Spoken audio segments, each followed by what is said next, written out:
Good evening, students. I hope the last lectures are clear to you.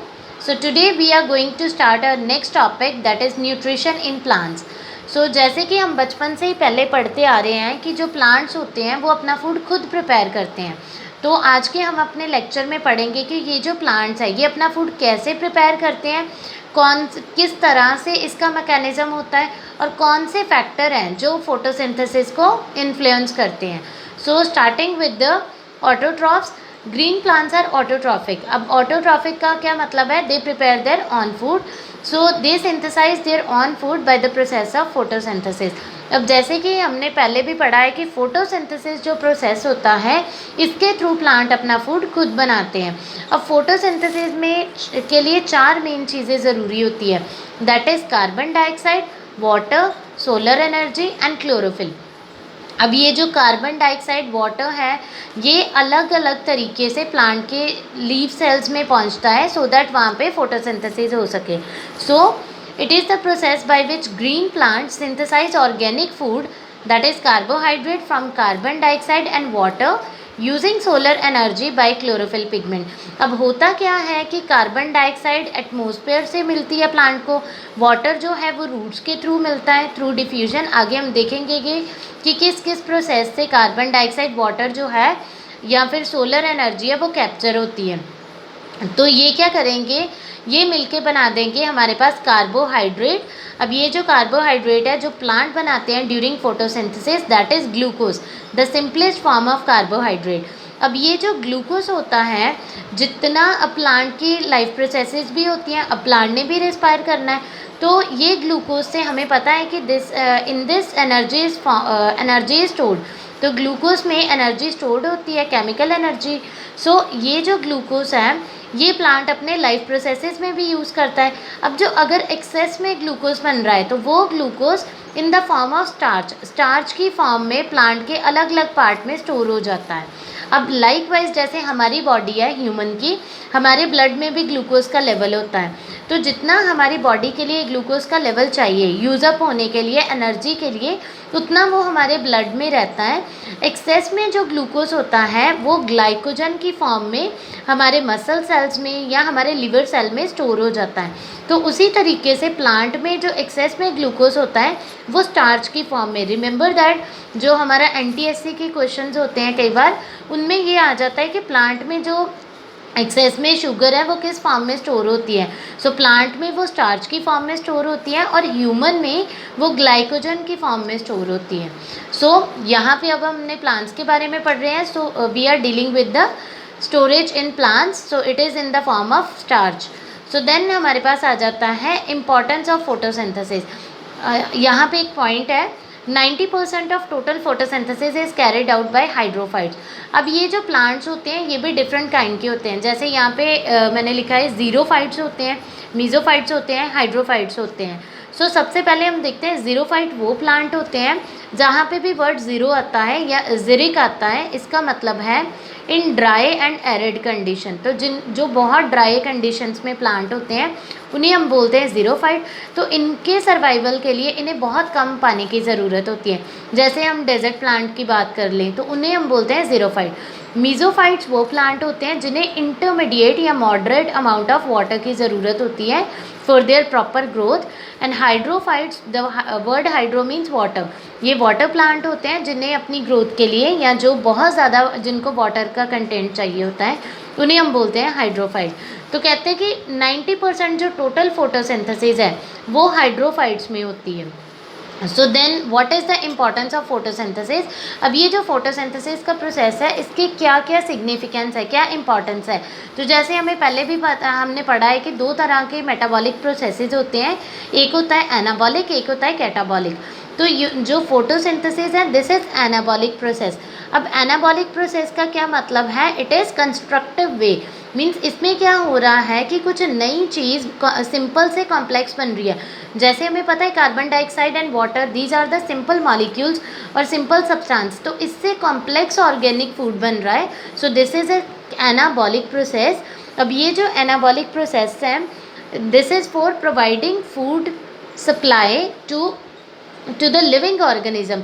अब ये जो photosynthesis का process है, इसमें क्या बन रहा है, कार्बोहाइड्रेट्स यानी कि ग्लूकोज बन रहा है। So this is the basic building block of all the energy compounds. अब इससे क्या है कि हर एक एनिमल या हर एक लिविंग ऑर्गेनिज्म को डायरेक्टली और इनडायरेक्टली ये फूड प्रोवाइड करता है।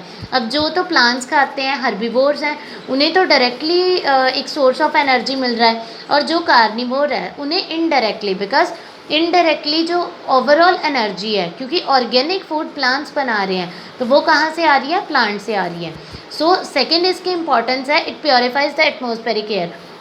तो जैसे हमें पता है कि अगर एयर में कार्बन डाइऑक्साइड का कंटेंट ज़्यादा है तो that is harmful for us. तो फोटोसिंथेसिस प्रोसेस का क्या सिग्निफिकेंस है, ये क्या करते हैं, प्लांट कार्बन डाइऑक्साइड को ऑब्जॉर्ब कर लेते हैं और जो एटमॉस्फेरिक एयर है उसको प्योरीफाई कर देते हैं bye consuming carbon dioxide and bye releasing oxygen.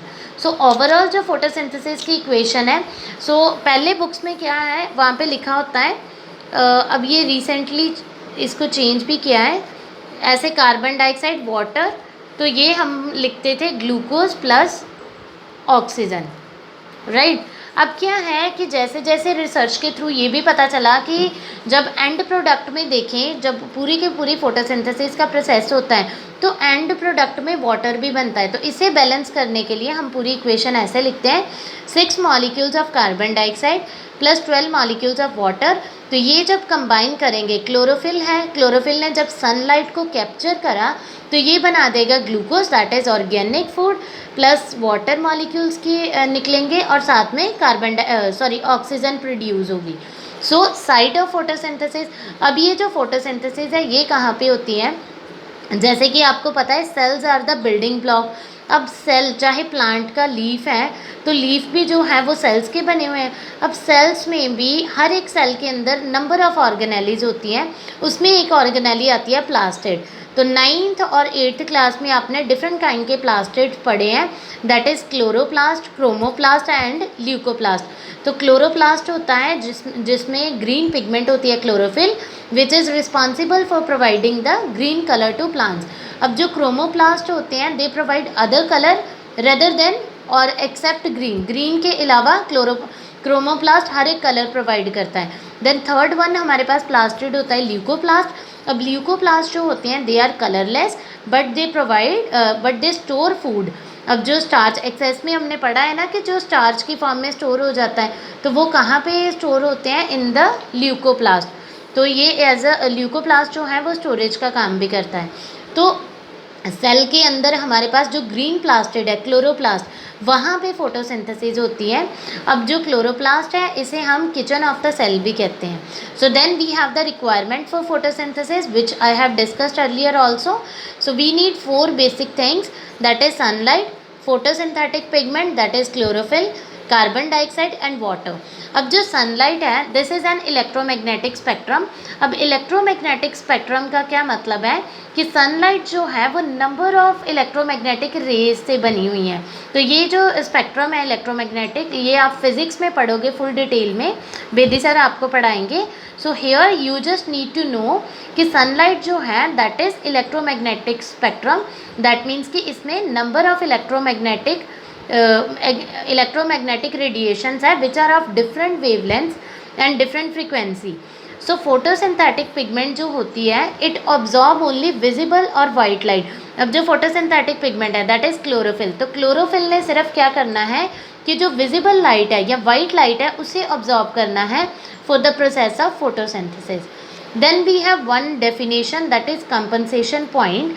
अब कंपनसेशन पॉइंट क्या होता है, जितना रेट ऑफ फोटोसिंथेसिस है when it is equal to the rate of respiration in plants.